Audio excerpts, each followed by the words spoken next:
विनंती करेन की मंगळवारचा यावेळेचा निर्णय आपण सर्वांनी मान्य करूया आणि प्रशासनाला आणि पोलिसांना दाखवून देऊ शेवटी मध्यवर्ती स्तर.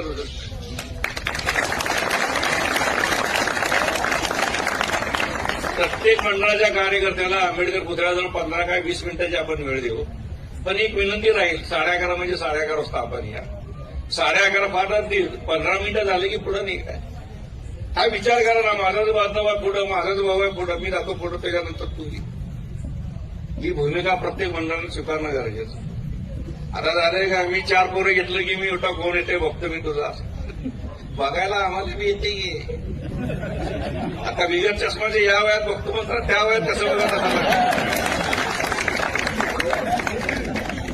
त्याच्यामुळे सगळ्यांना विनंती आहे की मध्यवर्तीनं जो निर्णय घेतलेला आहे, मंगळवारी 21 तारखेला दुपारी 11:30 वाजता डॉक्टर बाबासाहेब आंबेडकरांच्या पुतळ्यापासून पारंपरिक मार्ग डॉक्टर बाबासाहेब आंबेडकरांचा पुतळा, डबरिंग चौक, एम्प्लॉयमेंट चौक, बुद्धनगर फॉरेस्ट मधून आक्रमण, महापौर बांगला, महापौर बंगल्यावर, गांधी पुतळा, गांधी पुतळ्यावर परत आपला मार्ग आहे. याच मार्गावर मिरवणूक नाही येईल, याच्यात बदल होणार नाही.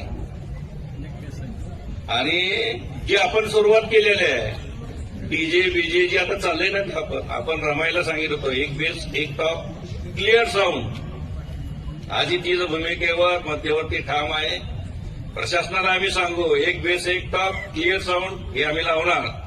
कोण मध्ये येते बघू, आमची जयंती आहे, तुम्हाला काय करावं ते करा. एक बेस एक टॉप क्लिअर साऊंड सर्वोच्च न्यायालयाच्या आदेशानुसार ही मिरवणूक निघेल. धन्यवाद. जय हिंद.